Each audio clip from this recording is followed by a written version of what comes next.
Sarah Mitchell stood in the doorway of her husband's closet, her hands trembling as she held the yellowed envelope she'd found tucked inside his old leather wallet. 3 weeks after they'd buried him following that unexpected heart attack that took him at just 47 years old.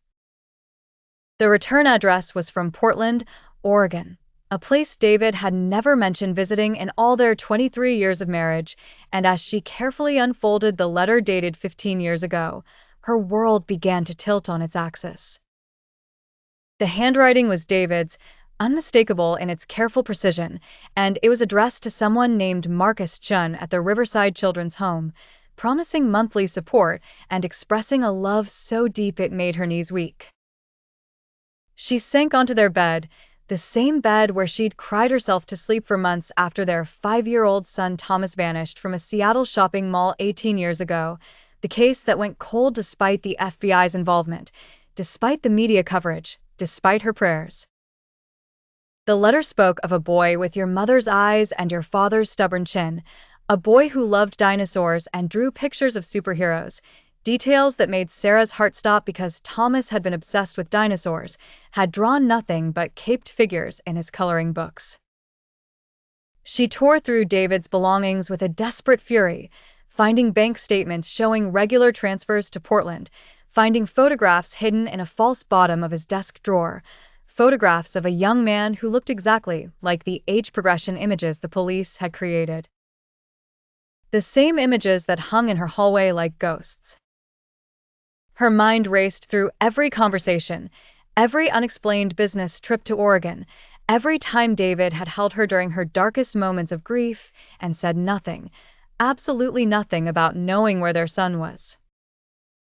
The betrayal felt like ice in her veins, mixing with a hope so painful it made her gasp for air, because if this was true, if Thomas was alive, then David had robbed her of 18 years with their child while she'd mourned a death that never happened. She called the number on the latest bank statement, her voice breaking as she asked for information about Marcus Chen, and the social worker's pause spoke volumes before she confirmed that yes, there was a young man by that name, 23 years old, who'd been found wandering and traumatized on a Portland street at age 5 with no memory of his past, suffering from what doctors believed was psychogenic amnesia brought on by trauma. The social worker explained that several families had tried to adopt Marcus, but David Mitchell had been the one consistent presence in his life, visiting monthly, paying for therapy, for college, never claiming to be family but always there, always caring. And Sarah's anger transformed into something more complex as she realized what David had done. He'd found their son, somehow, probably through the private investigators he'd hired without her knowledge, spending their savings in secret, but he'd found a traumatized child who didn't remember them, didn't remember being Thomas Mitchell, and David had made an impossible choice. She drove to Portland the next morning, her hands gripping the steering wheel so tightly her knuckles turned white as she navigated through rain-slicked streets to a modest apartment building near Reed College, where Marcus lived according to the address the social worker had reluctantly provided after hearing Sarah's story. When he opened the door, she couldn't breathe because he was Thomas, grown tall and lean, with David's serious expression and her own hazel eyes, and he looked at her with polite confusion, asking if he could help her. She wanted to scream, to grab him, to shake him and demand he remember her, remember the bedtime stories and the pancake breakfasts and the way he used to call her Mama Bear, but instead she introduced herself simply as Sarah Mitchell, David's widow, and watched his face crumble with grief because he'd loved David, the man who'd been his secret benefactor, his mentor, his only real family. They sat in his small living room surrounded by textbooks and dinosaur figurines, and she told him everything, showing him baby pictures she'd brought, the missing persons reports, the DNA results she'd insisted on getting years ago that were still on file. And she watched him piece together the truth of who he was. The room is quiet except for the rain tapping against the window, the city outside blurred and distant, as Marcus holds a baby photo of himself, his hands trembling. Sarah watches him, her eyes filled with hope and fear, as he finally looks up, tears in his eyes, and whispers, "Mama Bear?" The rain outside grows heavier, the sound filling the small apartment as Sarah reaches out and takes his hand, her own trembling. For a long moment, they sit together in silence, the only sound the rain and their breathing, the weight of years between them slowly lifting. Marcus, Thomas, whoever he was now, stared at the photographs with tears streaming down his face, touching the image of himself as a toddler with trembling fingers, and he told her about the fragments he sometimes remembered, nightmares of a bright place with too many people, of being scared, of hands grabbing him, but nothing concrete, nothing that had ever helped him understand the emptiness inside him. The police investigation that followed revealed that Thomas had been taken by a mentally ill woman who'd lost her own son, a woman who'd kept him in Portland for 3 months before abandoning him on that street when her delusions broke, and David had found him after years of searching, had recognized his son despite the years and the confusion, but had been advised by trauma specialists that forcing the connection might damage Marcus further. Sarah learned through David's hidden journals that he'd planned to tell her, had written draft after draft of letters explaining, but he'd been terrified of her reaction, terrified that she'd push too hard and drive their son away. Terrified that she'd hate him for the choice he'd made to let Marcus heal slowly, naturally, with professional support. She read entries where David described watching Marcus graduate high school, start college, begin to thrive, all while aching to bring him home but believing that patience was the greatest gift he could give their son. The anger Sarah felt transformed into a complicated grief, mourning not just her husband but the years they could have had as a family, understanding but not forgiving David's silence, recognizing that his choice had come from love even if it had been the wrong choice, even if it had cost them all so much time. Marcus underwent therapy to process his identity, gentle sessions where memories began to surface like fragments of broken glass, painful and sharp but real, images of a woman singing to him, of a man lifting him high in the air, of a home that smelled like cookies and love. Sarah visited Portland every week, never pushing, just being present, sharing stories about the boy he'd been, about David, about the life they'd had, and slowly, carefully, they began to build something new from the ruins of what they'd lost. She brought him to Seattle, showed him his childhood room that she'd never been able to change, filled with toys and books and photographs, and she watched him run his hands over the dinosaur bedspread with recognition flickering in his eyes like a candle trying to stay lit in the wind. They spent Thanksgiving together, just the two of them at first, later including Marcus's girlfriend and the few close friends he'd made in Portland, creating new traditions while honoring old ones. And Sarah realized that family wasn't just about blood or memory, but about choosing to show up, day after day, even when it hurt.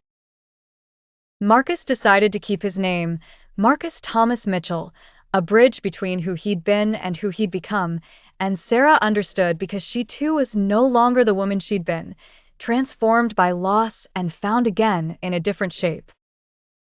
The DNA test confirmed what they already knew in their hearts, and the legal proceedings to restore his identity were bittersweet, official recognition of a truth that should never have been lost. She took Marcus to David's grave, and they stood together in the rain, and Marcus told his father things he wished he could have said when he was alive, thanking him for never giving up, for being there even in secret, for loving him enough to do what he thought was right even if it was lonely. Sarah forgave David there, among the headstones and the flowers, because holding onto anger wouldn't bring back the lost years, wouldn't change the choices made. And because she could see in Marcus's steady presence that David's sacrifice had created a young man who was whole and strong despite everything. They became mother and son again, not in the way they'd been before, but in a new way, built on truth and patience, and the understanding that love sometimes means letting go and then finding your way back. Sarah moved to Portland eventually, unable to bear the distance, and they had dinner every Sunday, shared holidays, called each other when things were hard, and slowly the hole in her heart that had been empty for 18 years began to fill with something real.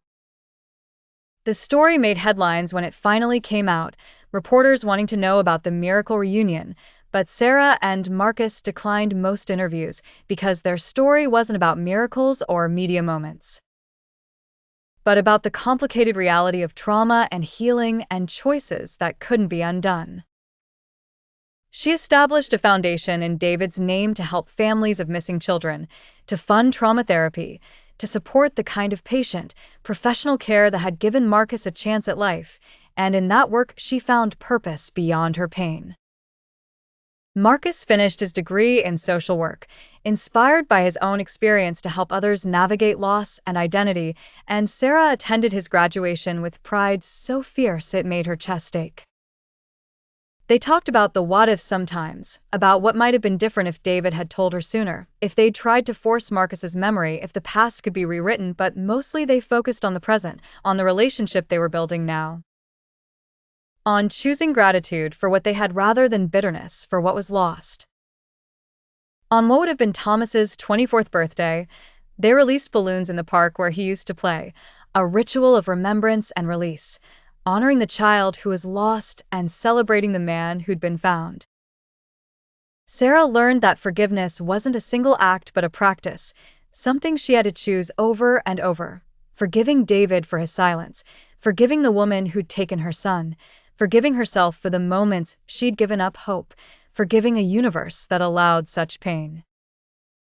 The relationship between them wasn't perfect because real relationships never are. There were hard conversations about trust and honesty, about what Marcus remembered and what remained lost, about Sarah's grief for the years she'd missed and Marcus's struggle with fragmented identity. But they worked through it because they both understood that family was worth fighting for. She taught him family recipes, showed him old home videos, introduced him to relatives who wept with joy and disbelief, and piece by piece they stitched together a history that belonged to both of them. Marcus called her mom eventually, not right away, but on a quiet Tuesday evening over takeout Chinese food, and the word fell between them like a gift, simple and profound and earned through months of showing up. Sarah realized that David had given them both something precious even in his flawed way. He'd kept their son safe, had given Marcus the space to heal, had loved them both enough to bear the loneliness of a secret, and while she wished desperately that he'd made different choices,